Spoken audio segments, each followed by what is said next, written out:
SIT విచారణలో కీలక అంశాలు చోటు చేసుకున్నాయి. సో నెంబర్లు మీరే ఇచ్చారా, కవిత ఆమె భర్త ఫోన్లు ట్యాప్ చేశారా, చేయమని చెప్పారా, చేయించారా అనే ప్రశ్నలు అడిగినట్టుగా వార్తలు బయటకు వస్తూ ఉన్నాయి. సో ఇవే ప్రధాన వార్తల్లా కనపడతా ఉన్నాయి. వచ్చే నెల 11న పోలింగ్ అట. మున్సిపల్ ఎన్నికల షెడ్యూల్ రిలీజ్, నేడే నోటిఫికేషన్, నేటి నుంచి నామినేషన్ల స్వీకరణట, 13న కౌంటింగ్, ఫలితాలు విడుదల, 16న మేయర్, చైర్పర్సన్ అలాగే చైర్పర్సన్ల ఎన్నికట.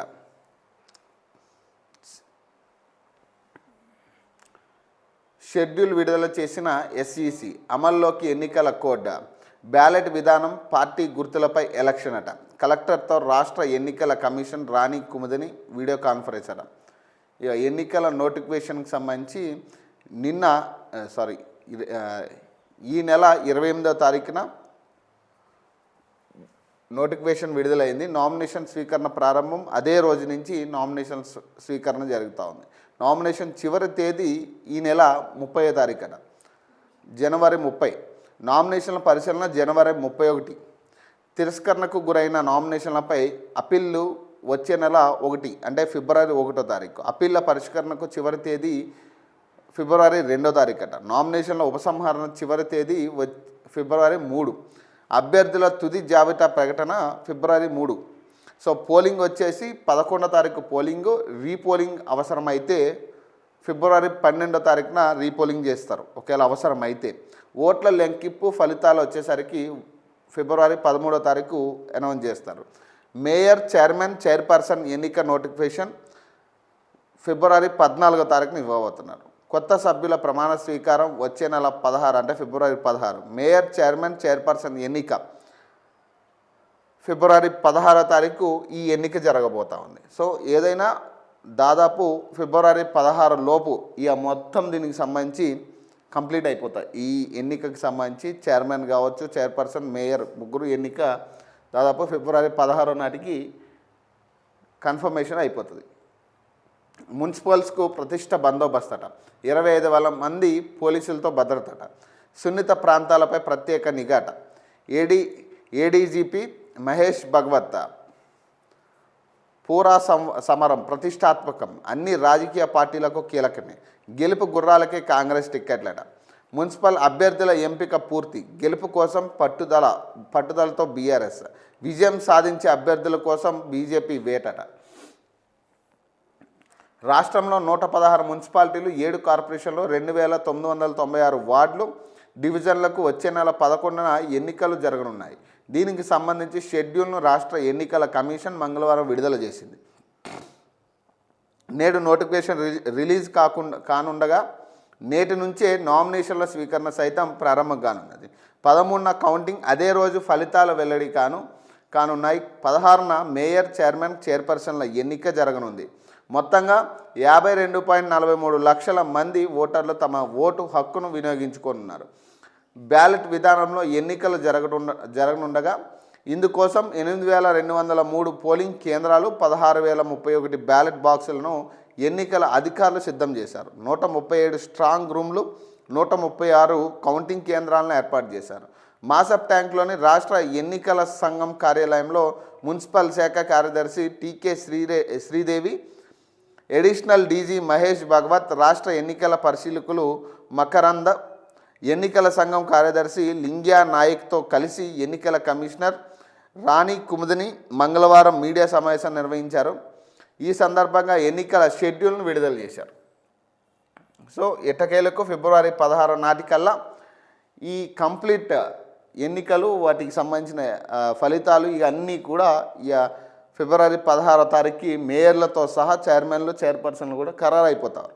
సో ఇక్కడ విషయం ఏంటంటే బీసీల పరిస్థితి అనేది ఎక్కడా కూడా ఇంక్లూడ్ చేసి చెప్పలేదు. అంటే బీసీలకి ఎంత శాతం పర్సెంటేజ్ ఇస్తామనేది అది ఇక కళ కిందే కనబడతా ఉంది. ఇక మళ్ళీ బీసీల జనరల్ స్థానాలా లేకపోతే ఇంకోటి ఇక మనకున్న వెసులుబాటులో మనం పోటీ చేయాల్సిన అవసరం ఎంతైనా ఉంది. ఓటర్లందరూ ఓటు హక్కు వినియోగించుకోవాలని, 85% ఓటింగ్ అయ్యేలా ఓటు వేసేందుకు ముందుకు రావాలని రాణి కుముదని పిలుపునిచ్చారట.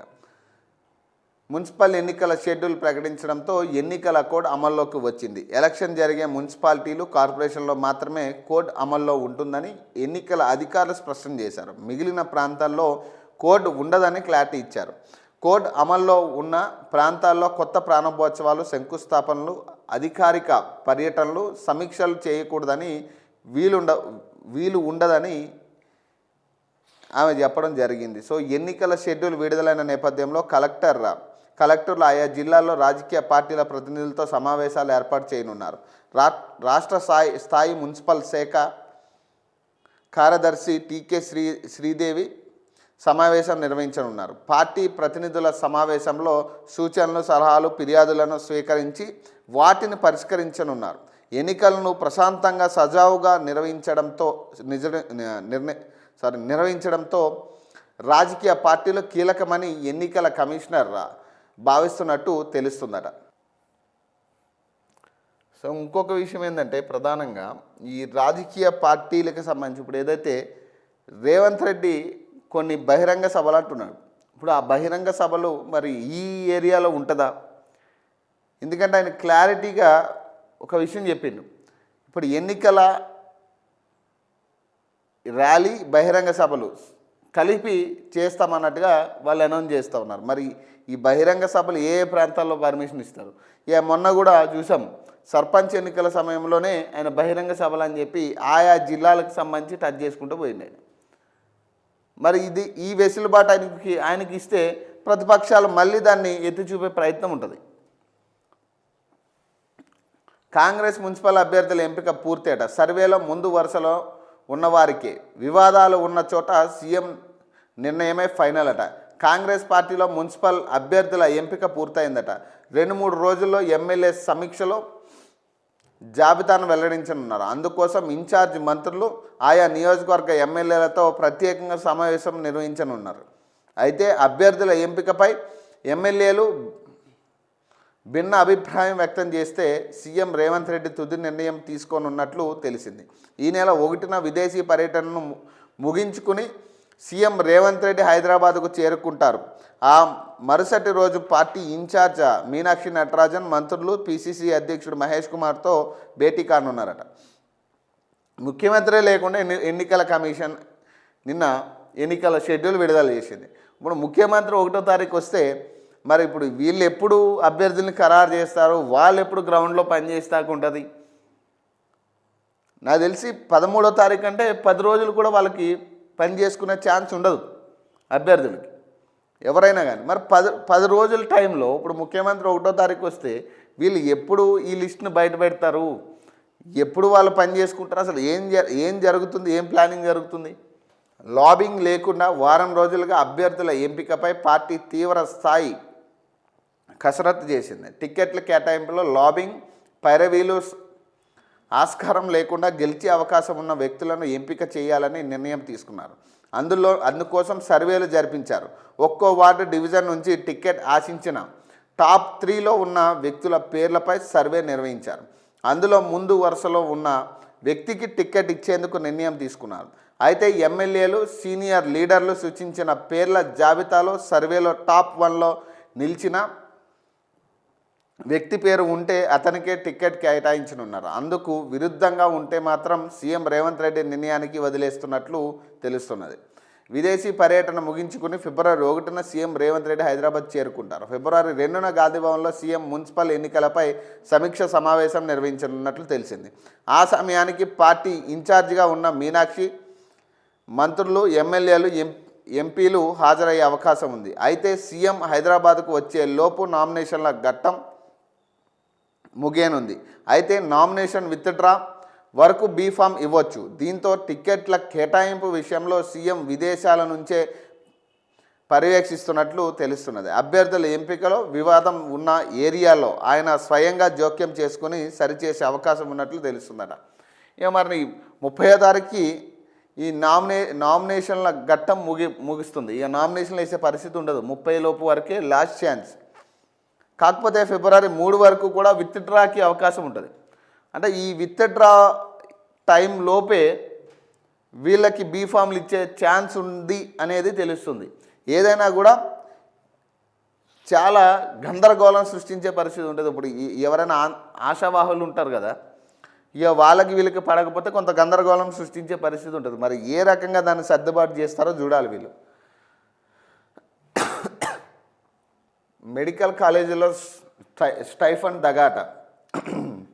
కొన్ని కాలేజీలు అసలు స్టైఫండ్ ఇవ్వడం లేదట. ఇక పీజీ విద్యార్థులకు ఇవ్వాల్సిన 58,289 స్టైఫండ్ను సగానికి పైగా కాలేజీలు ఎగ్గొడుతున్నాయి.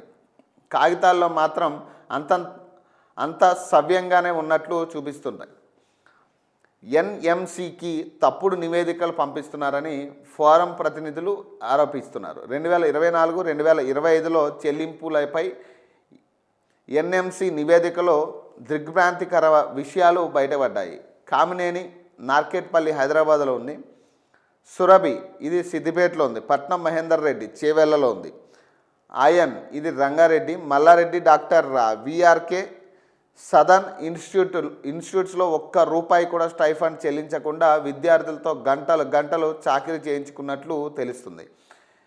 ఎంఎన్ఆర్ మెడికల్ కాలేజ్ 2080,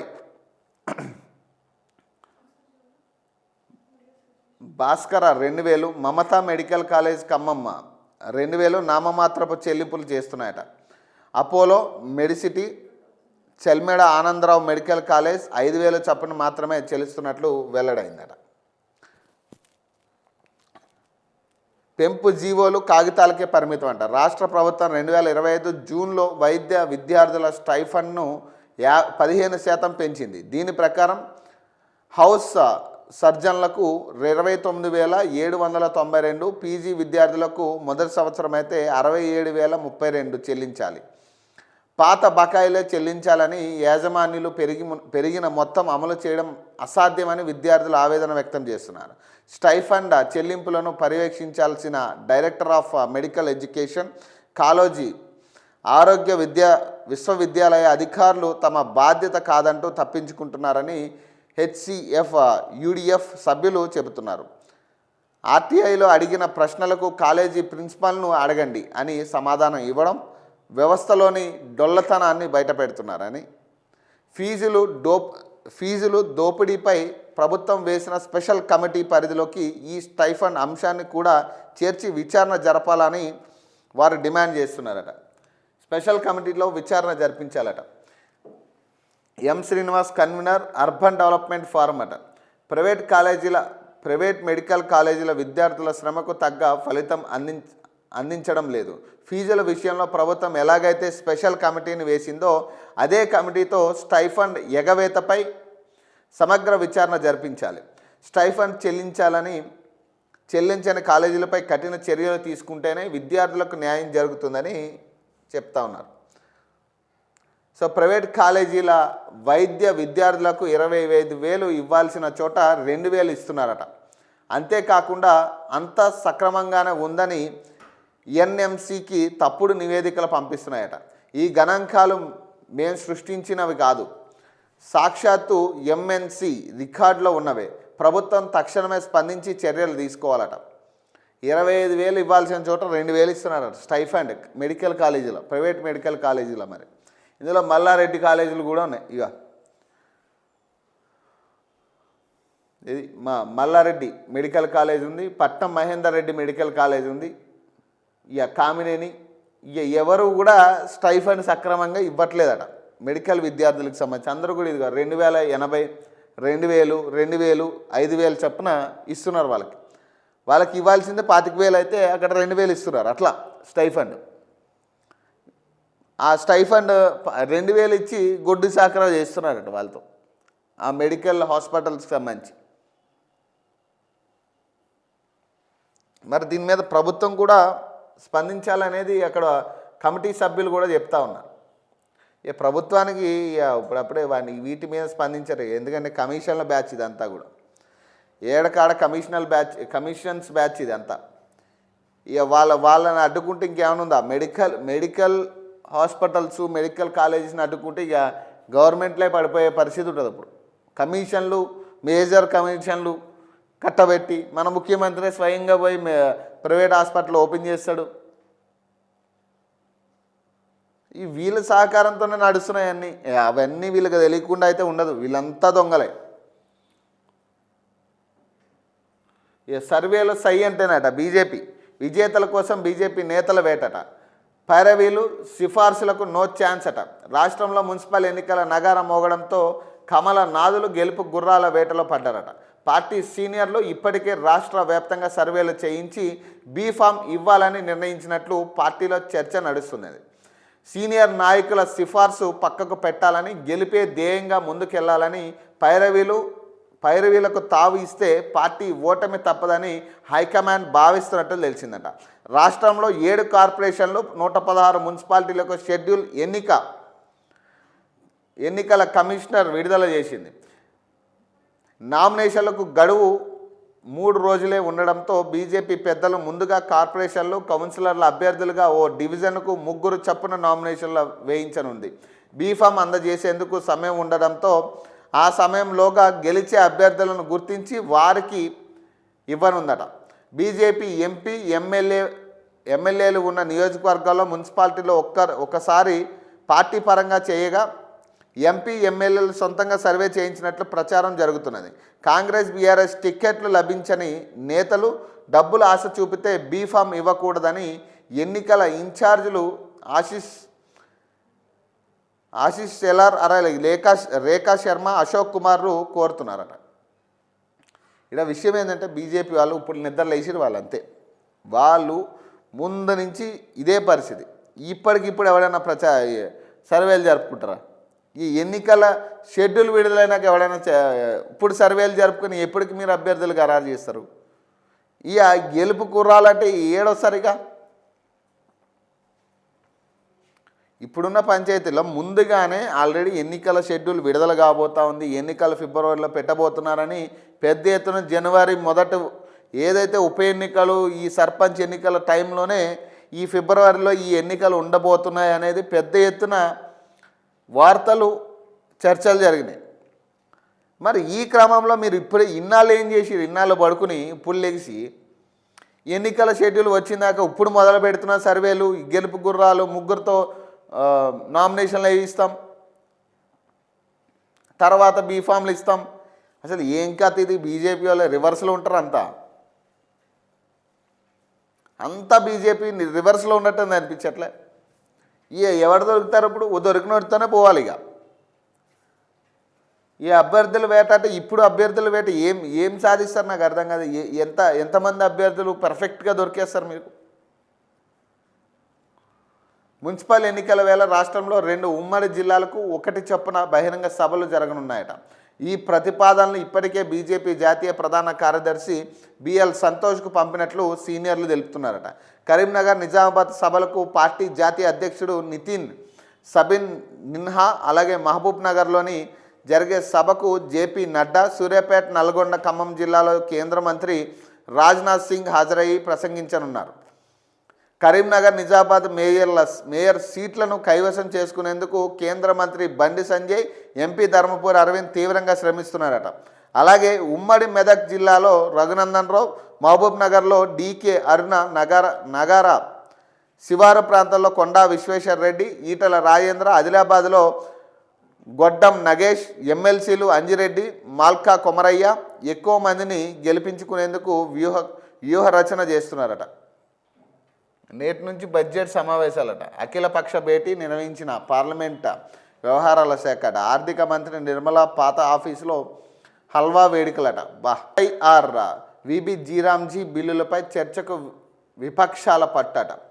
శీతాకాల సమావేశాల్లో వీటిపై చర్చ ముగిసిందన్న కిరణ్ రిజిజు సభ సజావుగా సాగేలా చూడాలని సభ్యులకు పిలుపట. ఆర్థిక మంత్రి నిర్మలా పాత ఆఫీసులో హల్వా వేడుకలట. పార్లమెంట్లో బడ్జెట్ సమావేశాలు బుధవారం నుంచి ప్రారంభం కానున్నాయి.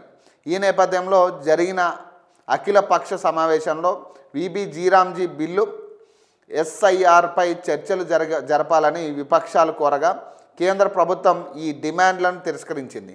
ఈ విషయాన్ని కేంద్ర పార్లమెంటరీ వ్యవహారాల శాఖ మంత్రి కిరణ్ రిజిజు వెల్లడించారు. ఈ అంశంపై శీతాకాల సమావేశాల్లో చర్చలు జరిగాయని, ఇప్పుడు మళ్ళీ వీటిపై రివర్స్ గేర్ వేయడం కుదరదని ఆయన తేల్చి చెప్పారట. సెషన్కు సంబంధించి ప్రభుత్వ బిజినెస్ సర్క్యులేట్ చేయకపోవడంపై అఖిలపక్ష భేటీలో కాంగ్రెస్ నేత జైరాం రమేష్, సిపిఎం నేత జాన్ బ్రిటస్ అభ్యంతరం తెలపగా త్వరలోనే ఈ ప్రక్రియ పూర్తి చేస్తామని రిజిజు బదులిచ్చారట. ఈ బడ్జెట్ సమావేశాల్లో ఎస్ఐఆర్ అలాగే విబి జీరామ్జీ చట్టం, భారత్పై అమెరికా సుంకాలు, ఫారెన్ పాలసీ అంశాలు, వాయు కాలుష్యం, ఆర్థిక పరిస్థితి, పిల్లలకు సోషల్ మీడియా బ్యాన్ చేయడం తదితర అంశాలపై చర్చలు జరపాలని విపక్షాలు డిమాండ్ చేశాయి. అయితే విబి జీరామ్జీ బిల్లు పాస్ అయి చట్టరూపం దాల్చిందని, చట్టాన్ని అనుసరించాల్సిందే కానీ దాన్ని మళ్ళీ వెనక్కి తెచ్చి చర్చించలేమని రిజిజు బదులిచ్చారట. విపక్ష నేతలు లేవనెత్తిన పలు అంశాలపై ప్రెసిడెంట్ ప్రసంగంపై చర్చ సమయంలో అలాగే బడ్జెట్పై డిస్కషన్ సమయంలో చర్చలు జరపవచ్చన్నారు. ఇది ఈ ఏడాది జరిగే తొలి పార్లమెంట్ సమావేశం.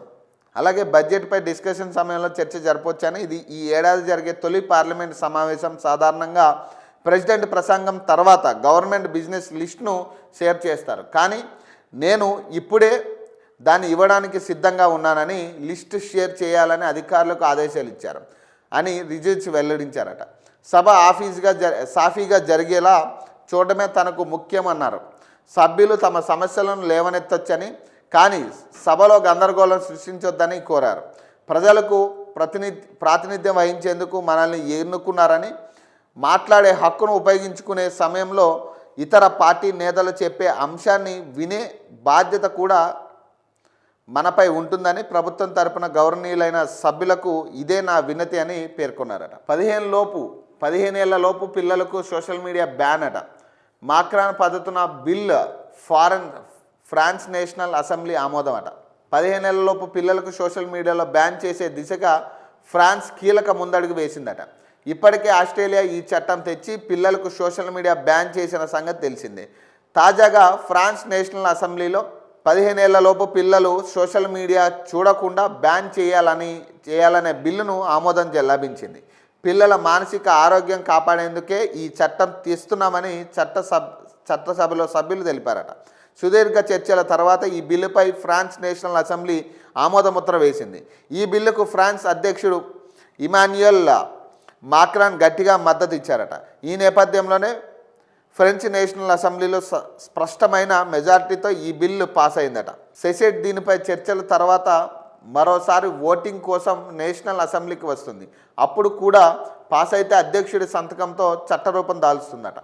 భారత్లో కూడా, మన దేశంలో కూడా 15 ఏళ్లలోపు పిల్లలకు సోషల్ మీడియా బ్యాన్ విధించాలని డిమాండ్ వినిపిస్తున్నాయి. బడ్జెట్ సెషన్స్లో ఈ అంశంపై చర్చ జరపాలని విపక్ష నేతలు సూచించారు.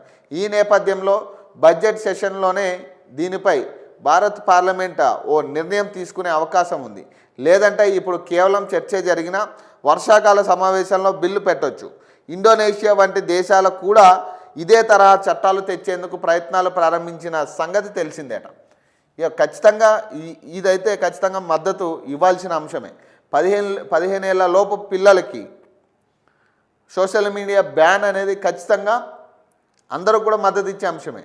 వీలైతే 18 ఏళ్ళు అంటే ఓటు హక్కు సమయం వరకు కూడా బ్యాన్ చేసే అవసరం ఉంది. ఎందుకంటే మైనర్గా ఉన్నప్పుడు ఖచ్చితంగా మైనర్లకి ఖచ్చితంగా ఆ సోషల్ మీడియా బ్యాన్ అంటే ఏజ్ లిమిట్ 18కి పెడితే ఇంకా బెటర్. సో ఇదైతే అందరూ యాక్సెప్ట్ చేయాల్సిన అంశమే. అవసరం ఉంది, ఎంతైనా అవసరం ఉంది. ఇప్పుడున్న సోషల్ మీడియా విస్తృత స్థాయి ఈ పరిస్థితుల్లో, విస్తృతంగా వ్యాపిస్తున్న పరిస్థితుల్లో దాని ఎఫెక్ట్ చిన్నపిల్లల మీద బాగా ఉంది. సో ఒక ఐడియాలజీ అంటే దాన్ని కరెక్ట్గా వాడే వాళ్ళకైతే అది వేరేలా ఉన్నా కూడా ఇప్పుడు దాన్ని రాంగ్గా వాడే వాళ్ళు ఎక్కువ అవుతూ ఉన్నారు ఇప్పుడున్న నేపథ్యంలో. సో దీన్ని ఆసరాగా తీసుకుని కొంతమంది కొన్ని ఛానల్స్, వెబ్సైట్స్, రకరకాల వాట్సాప్ గ్రూప్స్లానా, సో ఇవన్నీ కూడా అశ్లీలతకి ఎక్కువ స్కోప్ వస్తూ ఉంది, అది కూడా చిన్నపిల్లల విషయంలో. సో కాబట్టి ఖచ్చితంగా దీని అవసరం ఎంతైనా ఇండియాకు ఉంది. ఎందుకంటే ఇప్పుడున్న పరిస్థితుల్లో ఈ సోషల్ మీడియా యుగం, ఏఐ టెక్నాలజీ ఇవంతా కూడా ఒక భారీ స్థాయిలో వినియోగం జరుగుతున్న నేపథ్యంలో ఖచ్చితంగా ఈ 15 ఏళ్ల లోపు పిల్లలకు సోషల్ మీడియా బ్యాన్ అనే అంశం ఖచ్చితంగా చాలా మంచి విషయం. మరి దీన్ని ఇండియాకి తీసుకొస్తే చాలా బాగుంటుంది. కానీ దీన్ని ఇట్లాంటి వాటికి సపోర్ట్ చేయొచ్చు. కానీ ఏదైతే 15 ఏళ్ళ లోపు కంటే 18 ఏళ్ళు అంటే ఓటు హక్కు వాళ్ళు మేజర్ అయ్యే వరకు కూడా ఆ సోషల్ మీడియా మైనర్గా ఉంటే ఖచ్చితంగా సోషల్ మీడియా బ్యాన్ అయ్యేటట్టు చేయాలి. 15 ఏళ్ళ లోపు లిమిట్ కంటే మైనర్ మేజర్ అనే కాన్సెప్ట్ తీసుకుంటే బెటర్.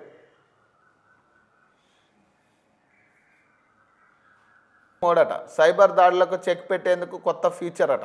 యాపిల్ లాక్డౌన్ మోడట. ప్రముఖ మేనేజింగ్ యాప్ వాట్సాప్ వినియోగదారుల భద్రత కోసం కీలక ముందడుగు వేసిందట. యాపిల్ గూగుల్ బాటలోనే నడుస్తూ వాట్సాప్ కూడా హై సెక్యూరిటీ మోడ్ అనే కొత్త ఫీచర్ను తీసుకొచ్చిందట. సైబర్ దాడులు స్పేవర్ల నుండి వినియోగదారులను మరింత రక్షణ కల్పించడమే దీని లక్ష్యమట. ఇది యాపిల్ అందించే లాక్డౌన్ మోడ్ తరహాలోనే పనిచేస్తుందట. జర్నలిస్టులు హై ప్రొఫైల్ వ్యక్తులపై చాలా పెద్ద స్థాయిలో సైబర్ అటాక్స్ జరిగే అవకాశం ఉందని వీటి నుంచి రక్షించేందుకే ఈ కొత్త ఫీచర్ తెచ్చినట్లు వాట్సాప్ తెలిపిందట.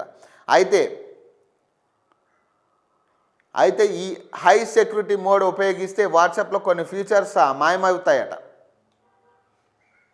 హై సెక్యూరిటీ మోడ్లో వినియోగదారుల రక్షణ కోసం మెసేజెస్లో వచ్చే లింకుల ప్రివ్యూలు కనిపించవు. దీనివల్ల థర్డ్ పార్టీ వెబ్సైట్లో యూజర్లు ఐపీ అడ్రస్ను ట్రాక్ చేసే అవకాశం ఉండదు. అలాగే ఫోటోలు, వీడియోలు, డాక్యుమెంట్లు ఆటోమేటిక్గా డౌన్లోడ్ కావు. యూజర్ మాన్యువల్గా క్లిక్ చేస్తేనే అవి ఓపెన్ అవుతాయట. వాయిస్ లేదా వీడియో కాల్స్ మాట్లాడుతున్నప్పుడు పీర్ టు పీర్ కనెక్షన్ కాకుండా వాట్సాప్ సర్వర్ల ద్వారా కాల్ రూట్ అవుతుందట. దీనివల్ల హ్యాకర్లకు మీ ఐపీ అడ్రస్ లేదా లొకేషన్ తెలిసే అవకాశం ఉండదట.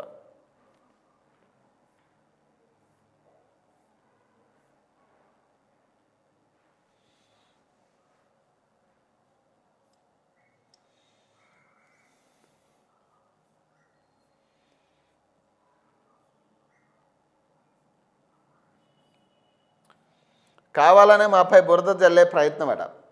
దేని గురించి ఈ సీక్రెట్ భేటీ అవుతూ ఉన్నారు బట్టి విక్రమార్కతో కొంతమంది సీనియర్ మంత్రులు, కాంగ్రెస్ అసలు మంత్రులు, కొంతమంది ఉత్తమ్ కుమార్ రెడ్డి ఇట్లా కొంతమంది భేటీ అవుతున్నారని ఇటీవల కొన్ని వార్తలు వచ్చాయి కదా. దీని మీద ఆయన కౌంటర్ ఇస్తూ మాట్లాడిందనమాట. సీఎం లేకుంటే డిప్యూటీ సీఎంతో మాట్లాడకూడదా, పాలనపరమైన అంశాలతోనే మంత్రులతో భేటీ అయ్యామట. నా రాజకీయ జీవితం ప్రజల అభ్యున్నతి కోసమట.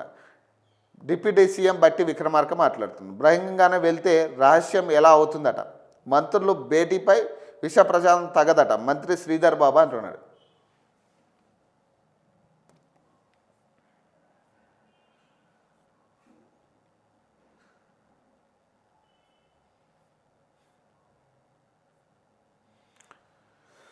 తెలంగాణ ముఖ్యమంత్రి రేవంత్ రెడ్డి అమెరికా పర్యటనలో ఉన్నారు కాబట్టే వారి సూచన మేరకే మంత్రులతో సమావేశమైనట్లు ఉప ముఖ్యమంత్రి, ఆర్థిక ప్రణాళిక, విద్యుత్ శాఖ మంత్రి మల్లు బట్టి విక్రమార్క స్పష్టం చేశారు. ముఖ్యమంత్రి అందుబాటులో లేరు కాబట్టే పాలన విషయంపై మంత్రులతో చర్చించామంట. కావాలనే పత్రికల్లో, సోషల్ మీడియాలో తప్పుడు ప్రచారాలు చేస్తున్నాయని మండిపడ్డారట. మంగళవారం ఖమ్మం జిల్లా మదిరి ఎమ్మెల్యే క్యాంప్ కార్యాలయంలో ఆయన మాట్లాడుతూ మున్సిపల్ ఎన్నికల నేపథ్యంలోనే మంత్రులతో సమావేశమైనట్లు ఆయన చెప్పారు. కాంగ్రెస్ పార్టీ సీనియర్ నాయకుడు జీవన్ రెడ్డి సమస్యపై మంత్రులు శ్రీధర్ బాబు, ఉత్తమ్ కుమార్ రెడ్డి, అడ్లూరి లక్ష్మణ్తో భేటీ అయినట్లు తెలిపారు. ఫోన్ ట్యాపింగ్ విషయంలో చట్టం తన పని తాను చేసుకుంటూ పోతుందని, తప్పు చేసిన వారిని వదిలిపెట్టే సమస్యే లేదని పునర్ఘటించారు. ఇన్నేళ్ల తన రాజకీయ జీవితంలో అవినీతి ఆరోపణలు ఎన్నడూ లేదని, కావాలనే ప్రతిపక్ష పార్టీ నాయకులు, కొన్ని పత్రికా యజమానులు తప్పుడు రాతలు రాస్తున్నాయని, తనపై బురద జల్లే ప్రయత్నం చేస్తున్నారని, తన రాజకీయ జీవితం ప్రజల అభ్యున్నతికి, రాష్ట్ర అభివృద్ధికి మాత్రమేనని స్పష్టం చేసిరట. అది పంచాయతీ ఇక బహిరంగంగానే కలిసింది కదా, అందులో తప్పేముంది, ముఖ్యమంత్రి చెప్తేనే కలిసామంటున్నారు వాళ్ళు. ఇప్పుడు ఈయన బహిరంగంగానే వెళ్తే రహస్యం ఎలా అవుతుందట. శ్రీధర్ బాబు అంటున్నాడు. మంత్రుల భేటీపై విష ప్రసాదం తగదట. మా భేటీలో ప్రధాన చర్చ మున్సిపల్ ఎన్నికల సన్నద్ధంపై మంత్రి దుద్దిల్ల శ్రీధర్ బాబు అట. ప్రజాస్వామ్యంలో బాధ్యతాయుతమైన పదవుల్లో ఉన్న వ్యక్తుల మధ్య జరిగే ప్రతి చర్చకు రాజకీయాలను ఆపదిస్తారు. రహస్య భేటీ అంటూ విష ప్రచారం చేయడం తగదని రాష్ట్ర ఐటీ పరిశ్రమల శాఖ మంత్రి దుద్దిళ్ల శ్రీధర్ బాబు ఒక ప్రకటనలో పేర్కొన్నారట. మంత్రుల భేటీపై సోషల్ మీడియా ప్రసార మాధ్యమాల్లో జరుగుతున్న అసత్య ప్రచారాన్ని ఖండిస్తున్నారట. రాబోయే మున్సిపల్ ఎన్నికల్లో రాజకీయ లబ్ధి పొందేందుకే కొందరు కావాలనే పనిగట్టుకొని ఇలాంటి తప్పుడు ప్రచారం చేస్తున్నారని మండిపడ్డారు. ప్రజాస్వామ్యంలో క్యాబినెట్ అనేది ఓ యూనిట్ అని, పాలనాపరమైన అంశాల్లో ఎక్కడ జాప్యం ఏర్పడకుండా సీనియర్ మంత్రులుగా తాము చర్చించుకుంటే తప్పేముందని ప్రశ్నించారు. అది ప్రభుత్వ సమిష్టి బాధ్యతని డిప్యూటీ సీఎం మల్లు బట్టి విక్రమార్క నివాసంలో తాము భేటీ అయ్యి పాలనపరమైన అంశాలను చర్చించామని స్పష్టం చేశారు. లోక్ భవన్లో ఎట్ హోమ్ కార్యక్రమం ముగిసిన తర్వాత అందరి ముందే తమంతా ఒకే కారులో వెళ్ళామని, రాబోయే మున్సిపల్ ఎన్నికల్లో పార్టీ తరపున అనుసరించాల్సిన వ్యూహాలపై చర్చించామని పేర్కొన్నారు. ప్రజాస్వామ్యంలో ఎన్నికల సన్నద్ధం అనేది రాజకీయ పార్టీల ప్రాథమిక బాధ్యత అని, దీనికి కూడా లేనిపోని రంగులు పూయడం సమంజసం కాదని తెలిపారు. నిర్మాణాత్మకమైన విమర్శలను తాము ఎప్పుడూ స్వాగతిస్తామని హితావు పలికారట.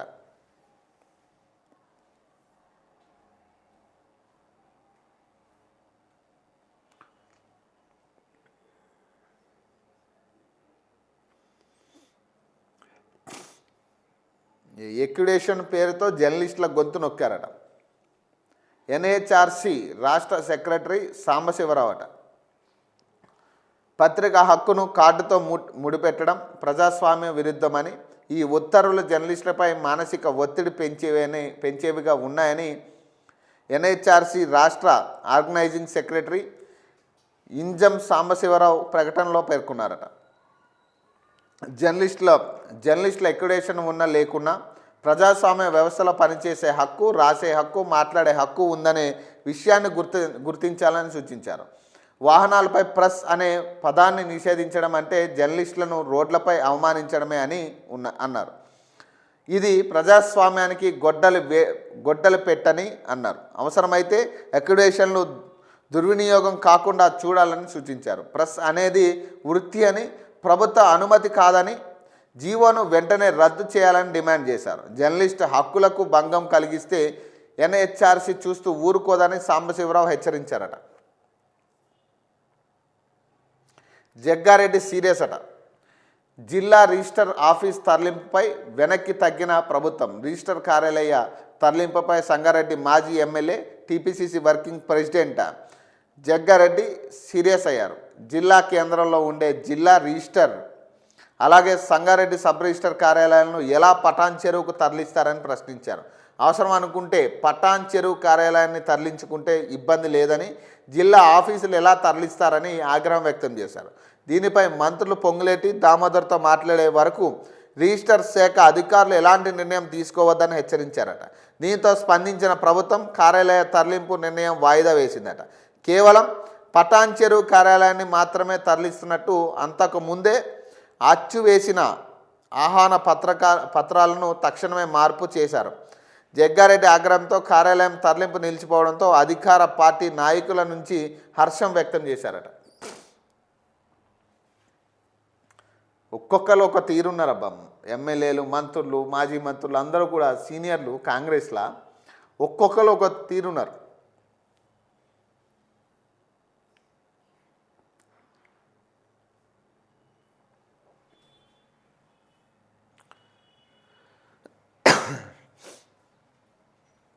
భారీ సైబర్ సెక్యూరిటీ ముఠాపై సైబర్ సెక్యూరిటీ దాడట. కేరళ, బెంగళూరులో 3 కేసుల్లో 6 నిందితులు అరెస్ట్ అట. 16 కోట్లకు పైగా మోసాల్లో కీలక నిందితులట. బ్లూ డాట్ బాంబే పోలీసుల పేరుతో వృద్ధుడికి 7.12 కోట్ల మోసమట. డిజిటల్ అరెస్ట్ పేరుతో వృద్ధురాలి నుంచి 5.66 కోట్లకు టోకరాట. ఆన్లైన్ ట్రేడింగ్ పేరుతో వ్యాపారవేత్తకు 3.40 కోట్ల నష్టమట. కేరళ, బెంగళూరు కేంద్రంగా సాగుతున్న భారీ సైబర్ ముఠాను తెలంగాణ సైబర్ సెక్యూరిటీ బ్యూరో ఛేదించింది. ఈ మెగా ఆపరేషన్ టీజీసీపీఎస్ బి పరిధిలో నమోదైన 3 కీలక కేసుల్లో 6 నిందితులను సైబర్ సెక్యూరిటీ బ్యూరో అధికారులు అరెస్ట్ చేశారు. 16 కోట్లకు పైగా మోసాలకు పాల్పడుతున్నట్లు దర్యాప్తులో వెల్లడైనట్లు సైబర్ సెక్యూరిటీ బ్యూరో డీజీ శిఖా గోయల్ మంగళవారం ఒక ప్రకటనలో పేర్కొన్నారు. బాధితుల నుంచి సేకరించిన సొమ్మును లాండరింగ్ చేయడానికి ఈ ముఠా అనేక నకిలీ బ్యాంక్ ఖాతాలను నిర్వహించినట్లు గుర్తించినట్లు పేర్కొన్నారు. వీరిలో ముగ్గురిని కేరళలో, మరో ముగ్గురిని బెంగళూరులో అదుపులోకి తీసుకున్నారు. నిందితుల్లో 5 బ్యాంక్ ఖాతాదారులు, ఒకరు ఏజెంట్గా వ్యవహరించినట్లు వెల్లడించారు. నిందితులు కేరళకు చెందిన రెంజు పదక్కు రేజియట, అరుణ్ శ్రీనివాస్, సనల్ వి మేనస్, బెంగళూరుకు చెందిన వి జయప్రకాష్, బాలరాజు, హరీష్ జిగా గుర్తించినట్టు తెలిపారు. 2024 నవంబర్ 13న ఓ వృద్ధురాలికి ఫోన్ చేసి నిందితులు ఆమె ఆధార్ లింక్ చేసిన మొబైల్ నెంబర్ నేర కార్యకలాపాల్లో ఉపయోగించబడిందని చెప్పి బెదిరించారు. అనంతరం సిబిఐ, ఆర్బీఐ, ట్రాయ్ అధికారులమని చెప్పుకున్న వ్యక్తులు స్కైప్ ద్వారా 24 గంటల పర్యవేక్షణలో ఉంచి డిజిటల్ అరెస్ట్ చేసినట్లు నమ్మించారు. నకిలీ సిబిఐ, ఆర్బీఐ లోగోలతో పత్రాలు పంపించి బ్యాంక్ ఖాతాలను వెరిఫై చేయాలంటూ ఒత్తిడి తెచ్చారు. నవంబర్ 14 నుంచి డిసెంబర్ 3 వరకు ఆర్టీజీఎస్ ద్వారా ఫిక్స్డ్ డిపాజిట్ బ్రేక్ చేసి భారీ మొత్తాలు బదిలీ చేయించారట. మొత్తం 5.66 కోట్ల మోసం జరిగినట్లు గుర్తించారు. ఈ కేసులో కేరళకు చెందిన రెంజు పదక్ రెజిన్ అరెస్ట్ చేసి ఒక మొబైల్ ఫోన్ స్వాధీనం చేసుకున్నారట. బేగంపేటకు చెందిన ఓ వ్యాపారవేత్త ఓఆర్బిఎం ట్రేడింగ్ ప్లాట్ఫామ్ పేరుతో మోసపోయాడు. నకిలీ ప్రొఫెసర్గా పరిచయం చేసుకున్న నదిరి వర్మ అధిక లాభాల పేరుతో పెట్టుబడులు పెట్టించాడు. మొదట 1,00,000 పెట్టుబడి చిన్న లాభం చూపించి నమ్మకం కల్పించారు. తర్వాత 22 రోజుల్లో 3.40 కోట్లు పెట్టుబడి పెట్టించారట. డబ్బు వెనక్కి తీసుకోవాలంటే అదనపు డిపాజిట్ కోరడంతో మోసం బయటపడిందని బాధితుడు ఫిర్యాదు చేయడంతో దర్యాప్తు చేస్తున్నట్లు సైబర్ సెక్యూరిటీ అధికారులు పేర్కొన్నారు. ఈ కేసులో బెంగళూరుకు చెందిన వి జయప్రకాష్, బాలరాజు, హరీష్ అరెస్ట్ అయ్యారట. ఈ ముఠాలో విదేశాల్లో ఉన్న ప్రధాన మోసగాళ్లు గుర్తించేందుకు చర్యలు కొనసాగుతున్నాయని డీజీ తెలిపారు. ఇలాంటి మోసాలకు గురైతే వెంటనే 1930 హెల్ప్ లైన్కు కాల్ చేయాలని లేదా నేషనల్ సైబర్ క్రైమ్ రిపోర్టింగ్ పోర్టల్లో ఫిర్యాదు చేయాలని సూచించారట. సరే అంతా బాగానే ఉంది, కానీ ఈ నెంబరు 1930 ఇది గతంలో కూడా కొన్ని సైబర్ సంబంధించిన ఇష్యూస్ వచ్చినప్పుడు నేను మాట్లాడినా, ఈ నెంబర్కి కాల్ చేయాలని. చాలామంది నాకు ఫోన్లు చేశారు. అసలు ఆ నెంబరే పని చేయట్లేదన్న, అసలు దానిలో ఎవరు రెస్పాండ్ అవ్వట్లే, అసలు ఏదైనా చెప్దామన్నా కూడా ఎవడు వినేవాడు కూడా లేడు. ఆ 1930లో ఫోన్లు చేస్తున్నాం కానీ ఎవడో పట్టించుకోవట్లేదు అంటున్నారు వాళ్ళు. చాలామంది ఫోన్లు ఆ నెంబర్కి ఫోన్లు చేస్తే కనీసం రెస్పాండ్ కూడా అవ్వట్లేదట. మరి దీన్ని ఎట్లా నడుపుతున్నారు? మరి ఇప్పుడు ఆ నెంబర్ బహిరంగంగా మీరు చెప్తున్నారు, ఎవరో అవసరం కోసం ఇప్పుడు ఆ మహిళ ఎవరైతే ఉన్నారో వృద్ధురాలు, అట్లాగే ఎవరో మోసం చేయడానికి పాల్పడతారో అది ముందుగానే గమనించారు. ఆ నెంబర్కి మీకు కాల్ చేయాలనుకున్నారు. మరి ఆ నెంబర్లో ఎవరు అవైలబిలిటీ లేనప్పుడు మరి ఇంకెందుకు ఆ నెంబర్ ఇచ్చుడు?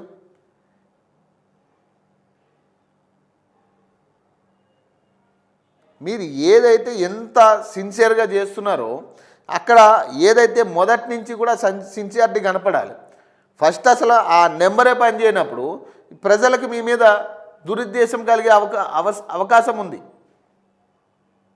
కాబట్టి ఖచ్చితంగా దీన్ని కూడా సరిదిద్దుకోవాలి. మీరు ఆ నెంబర్లు ఎందుకు పని చేయట్లే, ఎవరు ఎందుకు రెస్పాండ్ అవ్వట్లే, కాల్ సెంటర్లు ఏం చేస్తూ ఉన్నారు మరి వాళ్ళు?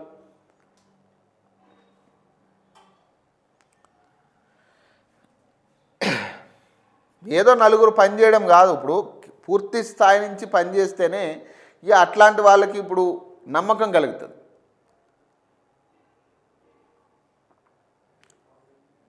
వృద్ధుడికి 7.12 కోట్ల మోసం అట. అక్టోబర్ 27, 2025న వాట్సాప్ కాల్స్ ద్వారా బ్లూ డాట్ కస్టమర్ కేర్ పేరుతో కాల్ చేసి పార్సిల్లో అక్రమ వస్తువులు ఉన్నాయని ఓ వృద్ధుడిని భయపెట్టారు. అనంతరం బాంబే పోలీస్ అధికారులమని నమ్మించి అతన్ని నుంచి 7.12 కోట్లు కాజేశారట. జనవరి 2న ఫిర్యాదు చేయడంతో దర్యాప్తు చేపట్టనున్నట్లు డీజీ శిఖా గోయల్ వెల్లడించారు. అక్టోబర్ 29న 19.80 లక్షలు బదిలీ చేయించగా తర్వాత 2 నెలల్లో మొత్తం 7.12 కోట్లు వసూలు చేశారు. డబ్బు మరింత అడగడంతో అనుమానం వచ్చి బాధితుడు ఎస్సీఆర్సీ పోర్టల్లో ఫిర్యాదు చేశాడు. ఈ కేసులో కేరళకు చెందిన అరుణ్ శ్రీనివాస్, సనల్ వి మేనస్లను అరెస్ట్ చేసి 2 మొబైల్ ఫోన్లు స్వాధీనం చేసుకున్నారు. కమిషన్ కోసం తమ బ్యాంకు ఖాతాలను మోసగాళ్లకు అందించినట్లు వెల్లడైనట్లు తెలిపారట.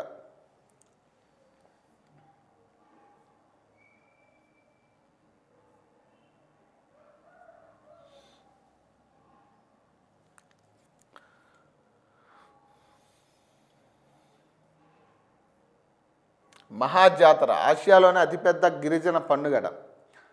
నేడు గద్దెలపైకి సారలమ్మలు, పగిడిదరాజ్ గోవిందరాజట.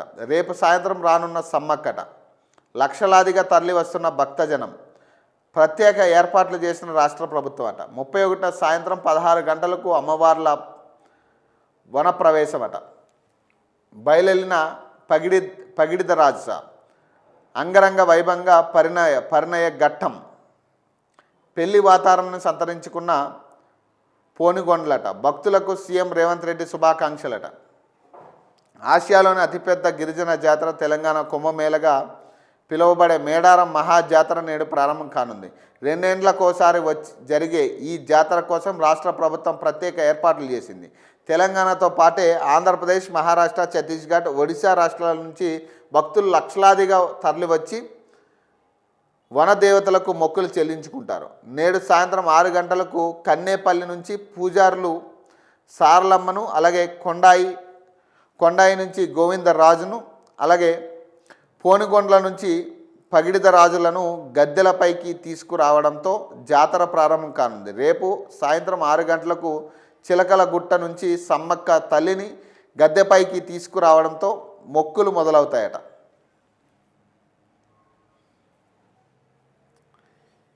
ఇది సంతోష్ రావు. ఇక నిన్న విచారణ తర్వాత ఇక మరి మొత్తం మామూలు కాదు. ఇక ఆయనే ముఖ్యమంత్రుల ఫీలింగ్ మొత్తం మామూలు లేదు. ఇక జగన్ని మించి ఆయన యాక్టింగ్ చేస్తున్నాడు ఆయన ఫుల్గా. సిట్ విచారణ అనంతరం బయటకు వస్తున్న సంతోష్ రావు అట. ఫోన్ ట్యాపింగ్ నెంబర్లు మీరే ఇచ్చారా? కవిత ఆమె భర్త ఫోన్ను ట్యాప్ చేయించారా?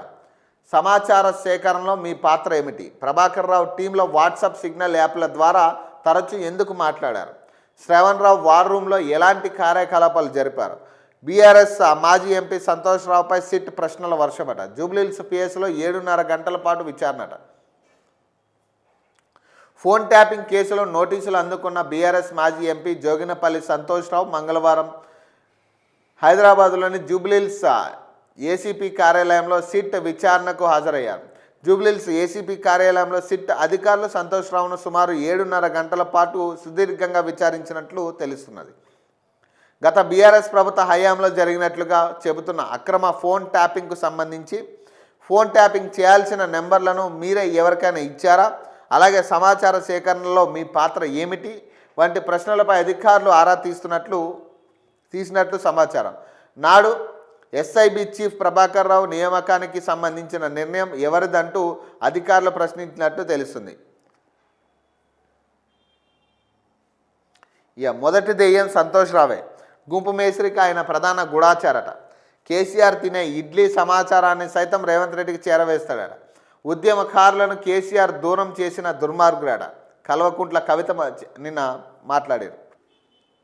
సీఎం అంటే తెలంగాణలో చీఫ్ మినిస్టర్ కాదని కోల్ మాఫియాకి నాయకుడిగా రాష్ట్ర ప్రజలు సింగరేణి కార్మికులను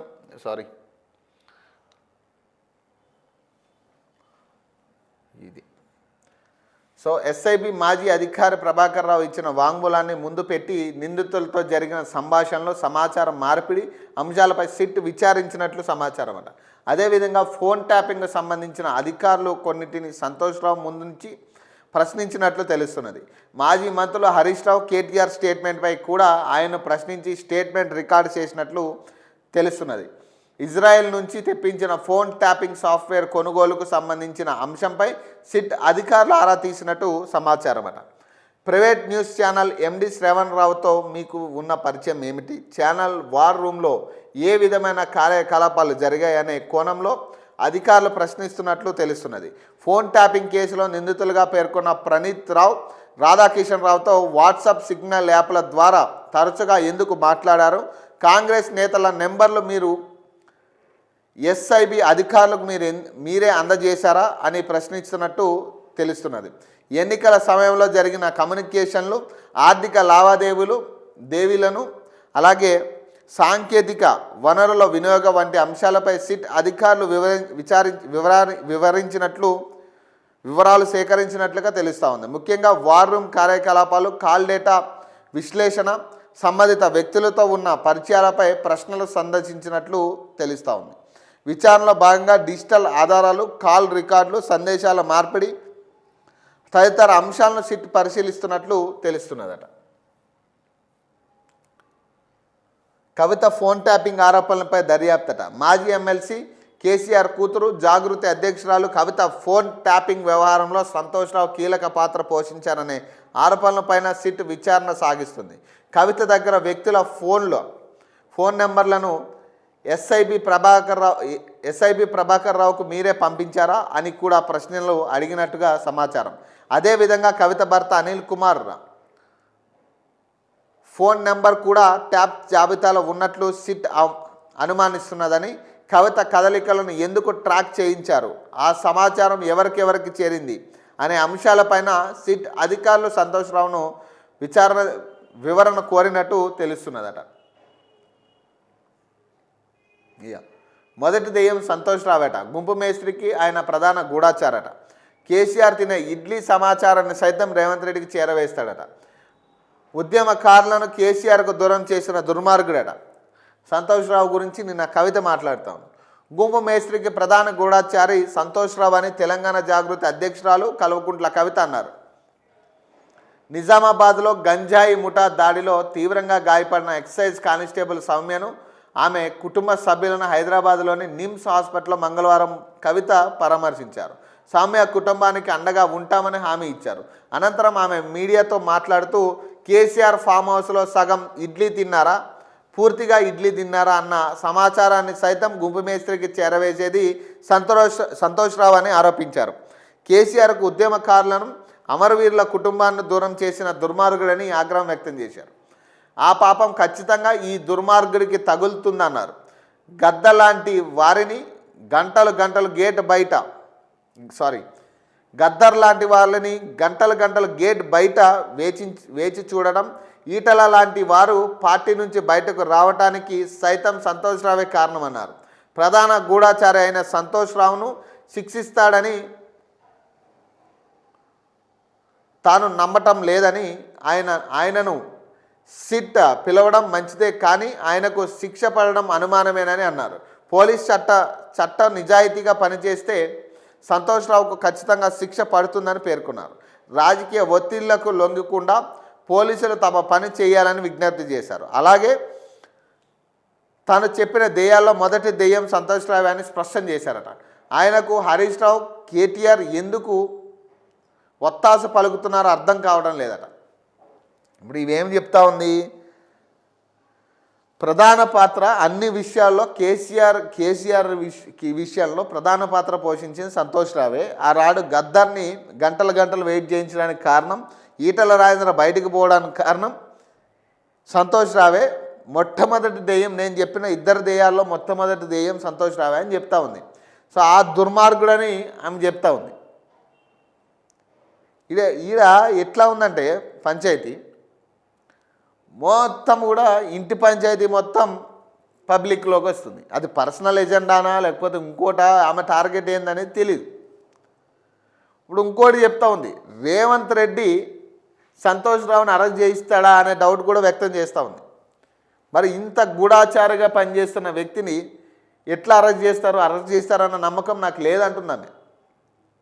మరి మాకు లేదు. అరెస్ట్ చేస్తారని ఇప్పుడు కేసీఆర్ని కానీ, కేటీఆర్ని కానీ, హరీష్ రావుని కానీ, సంతోష్ రావుని కానీ ఎవరిని అరెస్ట్ చేస్తారన్న క్లారిటీ మాకు లేదు.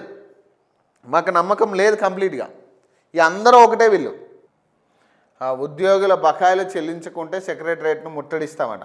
ప్రతి నెల ఇస్తామన్న 700 కోట్ల రిటైర్మెంట్ బెనిఫిట్లు ఏవి? రామచంద్రరావు ఈరోజు మాట్లాడుతూ ఉన్నాడు దీని గురించి. అవి అందక రిటైర్డ్ ఎంప్లాయీస్ చనిపోతున్నారట, పట్టించుకోరా అని ఫైర్ అయ్యారట. పెండింగ్ డిఏలు, పిఆర్సీ బకాయిలు, రిటైర్మెంట్ బెనిఫిట్లు విడుదల చేయాలని ధర్నాట. బా ఎన్నాళ్ళకబ్బా, దాదాపు వాళ్ళు ఈరోజు బయటికి రావాలి. ఆ రిటైర్ ఎంప్లాయీస్ పాపం ఎన్నేళ్ళుగా కొట్లాడుతున్నారు వాళ్ళు. కనీసం ఇప్పటి వరకు ఎవ్వడు ఒక్క రాజకీయ నాయకుడు దాని మీద మాట్లాడినోడు లేడు. అసెంబ్లీలో మాట్లాడే ధైర్యం మీకు లేదు. అంత పెద్ద అసెంబ్లీ సెషన్ నడుస్తుంటే మరి ఏం చేశారు బీజేపీ ఎమ్మెల్యేలు? ఇప్పుడు వచ్చి ఏదో వాళ్ళకి సంఘీభావం తెలిపి వాళ్ళు వెనక మేము ఉన్నాం. ఎందుకు వచ్చింది డ్రామాలు ఇవన్నీ కూడా? మరి రిలీజ్ చేయండి మీరు. బకాయిలు విడుదల చేయకుండా ఉద్యోగులను ప్రభుత్వం ఇబ్బందులకు గురి చేస్తుందని బీజేపీ రాష్ట్ర అధ్యక్షుడు రామచంద్రరావు ఆవేదన వ్యక్తం చేశారట. పెండింగ్ బిల్లుల్ని ఏడాది లోపు క్లియర్ చేస్తాను అని డిప్యూటీ సీఎం భట్టి విక్రమార్క చెప్పారు. పెండింగ్లో ఉన్న రిటైర్మెంట్ బెనిఫిట్లో ప్రతి నెల 700 కోట్లు విడుదల చేస్తామని ప్రకటించారు. కానీ ఒక్క రూపాయి కూడా విడుదల చేయలేదట. రిటైర్మెంట్ బెనిఫిట్లు అందక రిటైర్ ఉద్యోగులు చనిపోతున్నా సర్కారు సోయలేదట. ఈ ఆందోళన ఆరంభం మాత్రమే.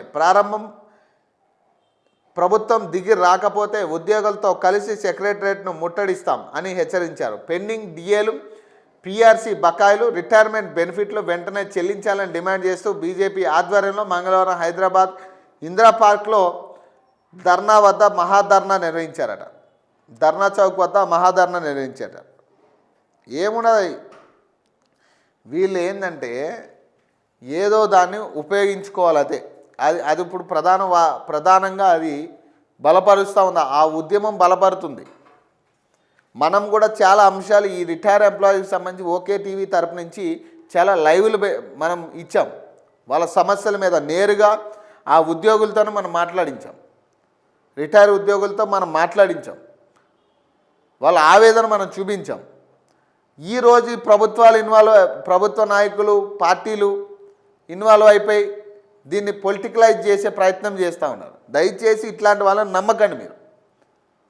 వీళ్ళు ఏం చేయలేరు. వీళ్ళు అంత పెద్ద అసెంబ్లీ దగ్గరే మిమ్మల్ని మీతో మాట్లాడే ప్రయత్నం కూడా చేయలేదు వాళ్ళు. అసెంబ్లీలోనే కనీసం ఈ అంశాన్ని ఏ ప్రతిపక్ష పార్టీ లేవనెత్తలే. మళ్ళీ ఎందుకు ఈ పనికిమాలిన పార్టీలని మనకు అవసరమా? ఇప్పుడు ఈరోజు వచ్చి ఏదో వీళ్ళు మహాధర్నా మేము చేపట్టాం, బీజేపీ ఆధ్వర్యంలో పెడుతున్నామంటే ఏం ఉపయోగం? వాళ్ళు రాజకీయంగా బలపడడానికి ఇప్పుడు మున్సిపల్ ఎన్నికలు ఇవన్నీ వస్తున్నాయి కాబట్టి వాళ్ళ రాజకీయ లబ్ధి కోసం ఇవన్నీ చేస్తూ ఉన్నారు. లేకపోతే ఇప్పటి వరకు లేని అవసరం ఇప్పుడు ఏంటి మనతో వాళ్ళకి?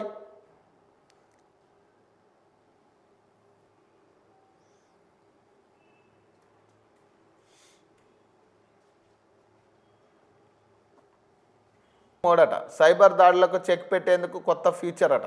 యాపిల్ లాక్డౌన్ మోడట. ప్రముఖ మేనేజింగ్ యాప్ వాట్సాప్ వినియోగదారుల భద్రత కోసం కీలక ముందడుగు వేసిందట. యాపిల్, గూగుల్ బాటలోనే నడుస్తూ వాట్సాప్ కూడా హై సెక్యూరిటీ మోడ్ అనే కొత్త ఫీచర్ను తీసుకొచ్చిందట. సైబర్ దాడులు, స్పేవర్ల నుండి వినియోగదారులను మరింత రక్షణ కల్పించడమే దీని లక్ష్యమట. ఇది యాపిల్ అందించే లాక్డౌన్ మోడ్ తరహాలోనే పనిచేస్తుందట. జర్నలిస్టులు, హై ప్రొఫైల్ వ్యక్తులపై చాలా పెద్ద స్థాయిలో సైబర్ అటాక్స్ జరిగే అవకాశం ఉందని, వీటి నుంచి రక్షించేందుకే ఈ కొత్త ఫీచర్ తెచ్చినట్లు వాట్సాప్ తెలిపిందట. అయితే ఈ హై సెక్యూరిటీ మోడ్ ఉపయోగిస్తే వాట్సాప్లో కొన్ని ఫీచర్స్ మాయమవుతాయట.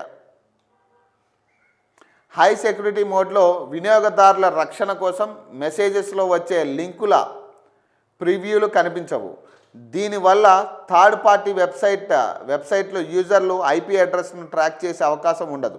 అలాగే ఫోటోలు, వీడియోలు, డాక్యుమెంట్లు ఆటోమేటిక్గా డౌన్లోడ్ కావు.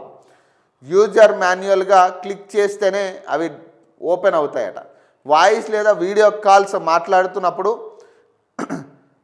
పీర్ టు పీర్ కనెక్షన్ కాకుండా వాట్సాప్ సర్వర్ల ద్వారా కాల్ రూట్ అవుతుందట. దీనివల్ల హ్యాకర్లకు మీ ఐపీ అడ్రస్ లేదా లొకేషన్ తెలిసే అవకాశం ఉండదట.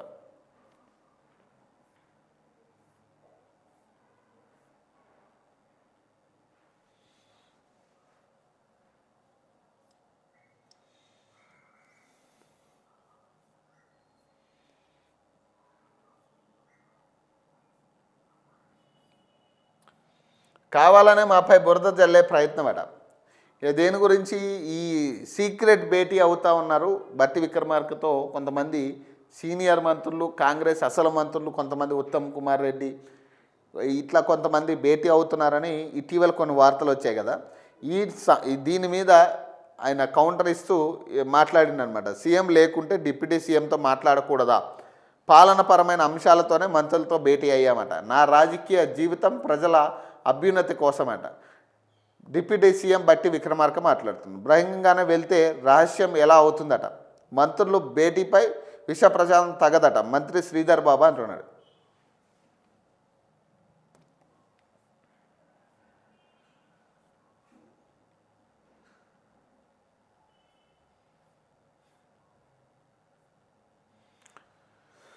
తెలంగాణ ముఖ్యమంత్రి రేవంత్ రెడ్డి అమెరికా పర్యటనలో ఉన్నారు కాబట్టే వారి సూచన మేరకే మంత్రులతో సమావేశమైనట్లు ఉప ముఖ్యమంత్రి, ఆర్థిక ప్రణాళిక, విద్యుత్ శాఖ మంత్రి మల్లు బట్టి విక్రమార్క స్పష్టం చేశారు.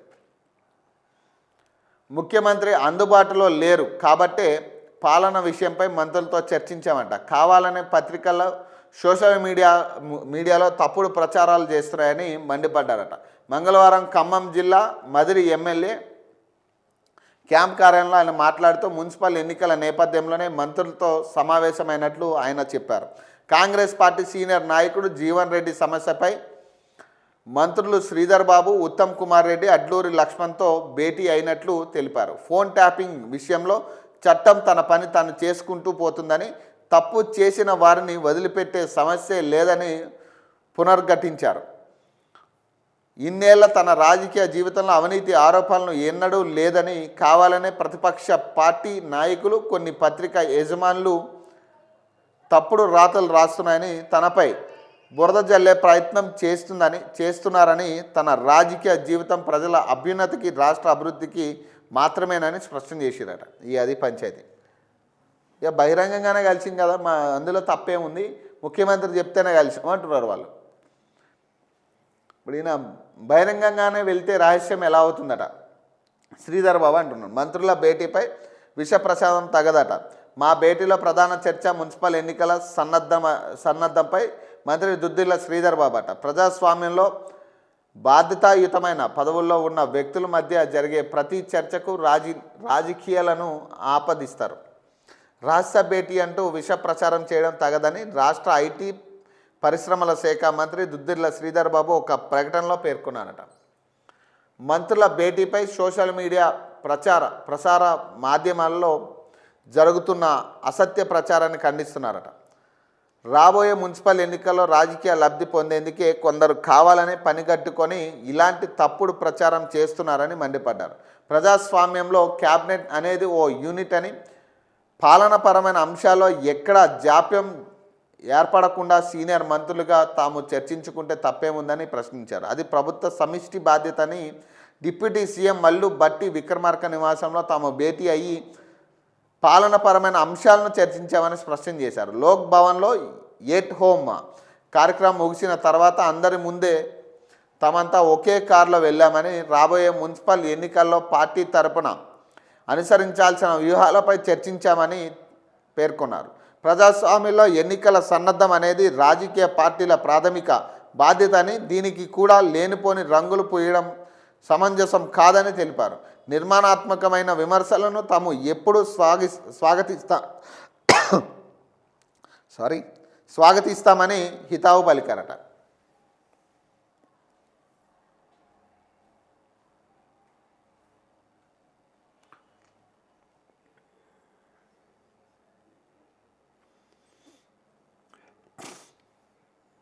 ఎక్యుడేషన్ పేరుతో జర్నలిస్టుల గొంతు నొక్కారట.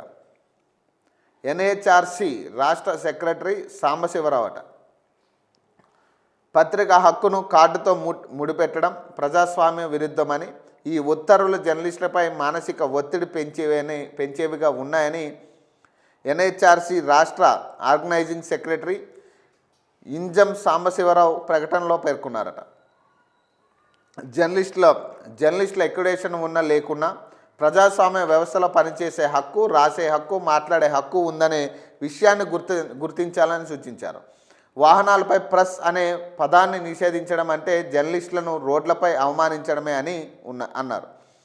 ఇది ప్రజాస్వామ్యానికి గొడ్డలు పెట్టని అన్నారు. అవసరమైతే ఎక్యుడేషన్లు దుర్వినియోగం కాకుండా చూడాలని సూచించారు. ప్రెస్ అనేది వృత్తి అని, ప్రభుత్వ అనుమతి కాదని జీవోను వెంటనే రద్దు చేయాలని డిమాండ్ చేశారు. జర్నలిస్టు హక్కులకు భంగం కలిగిస్తే ఎన్హెచ్ఆర్సి చూస్తూ ఊరుకోదని సాంబశివరావు హెచ్చరించారట. జగ్గారెడ్డి సీరియస్ అట. జిల్లా రిజిస్టర్ ఆఫీస్ తరలింపుపై వెనక్కి తగ్గిన ప్రభుత్వం. రిజిస్టర్ కార్యాలయ తరలింపుపై సంగారెడ్డి మాజీ MLA TPCC working president Jaggareddy serious అయ్యారు. జిల్లా కేంద్రంలో ఉండే జిల్లా రిజిస్టర్ అలాగే సంగారెడ్డి సబ్ రిజిస్టర్ కార్యాలయాలను ఎలా పటాన్ చెరువుకు తరలిస్తారని ప్రశ్నించారు. అవసరం అనుకుంటే పటాన్ చెరువు కార్యాలయాన్ని తరలించుకుంటే ఇబ్బంది లేదని, జిల్లా ఆఫీసులు ఎలా తరలిస్తారని ఆగ్రహం వ్యక్తం చేశారు. దీనిపై మంత్రులు పొంగులేటి, దామోదర్తో మాట్లాడే వరకు రిజిస్టర్ శాఖ అధికారులు ఎలాంటి నిర్ణయం తీసుకోవద్దని హెచ్చరించారట. దీంతో స్పందించిన ప్రభుత్వం కార్యాలయ తరలింపు నిర్ణయం వాయిదా వేసిందట. కేవలం పటాన్ చెరువు కార్యాలయాన్ని మాత్రమే తరలిస్తున్నట్టు అంతకు ముందే అచ్చు వేసిన ఆహ్వాన పత్రాలను తక్షణమే మార్పు చేశారు. జగ్గారెడ్డి ఆగ్రహంతో కార్యాలయం తరలింపు నిలిచిపోవడంతో అధికార పార్టీ నాయకుల నుంచి హర్షం వ్యక్తం చేశారట. ఒక్కొక్కరు ఒక తీరున్నారబ్బా. ఎమ్మెల్యేలు, మంత్రులు, మాజీ మంత్రులు అందరూ కూడా సీనియర్లు కాంగ్రెస్లా ఒక్కొక్కరు ఒక తీరున్నారు.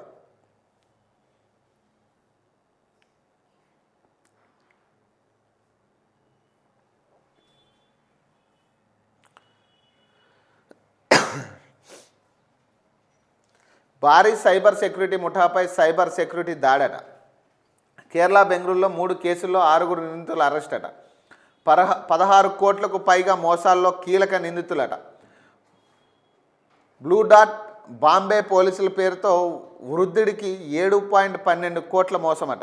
డిజిటల్ అరెస్ట్ పేరుతో వృద్ధురాలి నుంచి 5.66 కోట్లకు టోకరాట. ఆన్లైన్ ట్రేడింగ్ పేరుతో వ్యాపారవేత్తకు 3.40 కోట్ల నష్టమట.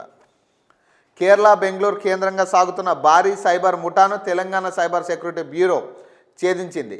ఈ మెగా ఆపరేషన్ సిసిపిఎస్ టీజీసీపీఎస్-బి పరిధిలో నమోదైన 3 కీలక కేసుల్లో 6 నిందితులను సైబర్ సెక్యూరిటీ బ్యూరో అధికారులు అరెస్ట్ చేశారు. 16 కోట్లకు పైగా మోసాలకు పాల్పడుతున్నట్లు దర్యాప్తులో వెల్లడైనట్లు సైబర్ సెక్యూరిటీ బ్యూరో డీజీ శిఖా గోయల్ మంగళవారం ఒక ప్రకటనలో పేర్కొన్నారు. బాధితుల నుంచి సేకరించిన సొమ్మును లాండరింగ్ చేయడానికి ఈ ముఠా అనేక నకిలీ బ్యాంక్ ఖాతాలను నిర్వహించినట్లు గుర్తించినట్లు పేర్కొన్నారు. వీరిలో ముగ్గురిని కేరళలో, మరో 3 బెంగళూరులో అదుపులోకి తీసుకున్నారు. నిందితుల్లో 5 బ్యాంక్ ఖాతాదారులు, 1 ఏజెంట్గా వ్యవహరించినట్లు వెల్లడించారు. నిందితులు కేరళకు చెందిన రెంజు పదక్కు రేజీ అట. అరుణ్ శ్రీనివాస్, సనల్ వి మేనస్, బెంగళూరుకు చెందిన వి జయప్రకాష్, బాలరాజు, హరీష్ జీగా గుర్తించినట్టు తెలిపారు. 2024 నవంబర్ 13న ఓ వృద్ధురాలికి ఫోన్ చేసి నిందితులు ఆమె ఆధార్ లింక్ చేసిన మొబైల్ నెంబర్ నేర కార్యకలాపాల్లో ఉపయోగించబడిందని చెప్పి బెదిరించారు. అనంతరం సిబిఐ, ఆర్బీఐ, ట్రాయ్ అధికారులమని చెప్పుకున్న వ్యక్తులు స్కైప్ ద్వారా 24 గంటల పర్యవేక్షణలో ఉంచి డిజిటల్ అరెస్ట్ చేసినట్లు నమ్మించారు. నకిలీ సిబిఐ, ఆర్బీఐ లోగోలతో పత్రాలు పంపించి బ్యాంక్ ఖాతాలను వెరిఫై చేయాలంటూ ఒత్తిడి తెచ్చారు. నవంబర్ 14 నుంచి డిసెంబర్ 3 వరకు ఆర్టీజీఎస్ ద్వారా ఫిక్స్డ్ డిపాజిట్ బ్రేక్ చేసి భారీ మొత్తాలు బదిలీ చేయించారట. మొత్తం 5.66 కోట్ల మోసం జరిగినట్లు గుర్తించారు. ఈ కేసులో కేరళకు చెందిన రెంజు పదక్ రెజిన్ అరెస్ట్ చేసి ఒక మొబైల్ ఫోన్ స్వాధీనం చేసుకున్నారట. బేగంపేటకు చెందిన ఓ వ్యాపారవేత్త ఓఆర్బిఎం ట్రేడింగ్ ప్లాట్ఫామ్ పేరుతో మోసపోయాడు. నకిలీ ప్రొఫెసర్గా పరిచయం చేసుకున్న నదిరి వర్మ అధిక లాభాల పేరుతో పెట్టుబడులు పెట్టించాడు. మొదట 1,00,000 పెట్టుబడి చిన్న లాభం చూపించి నమ్మకం కల్పించారు. తర్వాత 22 రోజుల్లో 3.40 కోట్లు పెట్టుబడి పెట్టించారట. డబ్బు వెనక్కి తీసుకోవాలంటే అదనపు డిపాజిట్ కోరడంతో మోసం బయటపడిందని బాధితుడు ఫిర్యాదు చేయడంతో దర్యాప్తు చేస్తున్నట్లు సైబర్ సెక్యూరిటీ అధికారులు పేర్కొన్నారు. ఈ కేసులో బెంగళూరుకు చెందిన వి జయప్రకాష్, బాలరాజు, హరీష్ అరెస్ట్ అయ్యారట. ఈ ముఠాలో విదేశాల్లో ఉన్న ప్రధాన మోసగాళ్లు గుర్తించేందుకు చర్యలు కొనసాగుతున్నాయని డీజీ తెలిపారు. ఇలాంటి మోసాలకు గురైతే వెంటనే 1930 హెల్ప్ లైన్కు కాల్ చేయాలని లేదా నేషనల్ సైబర్ క్రైమ్ రిపోర్టింగ్ పోర్టల్లో ఫిర్యాదు చేయాలని సూచించారట. సరే అంతా బాగానే ఉంది, కానీ ఈ నెంబర్ 1930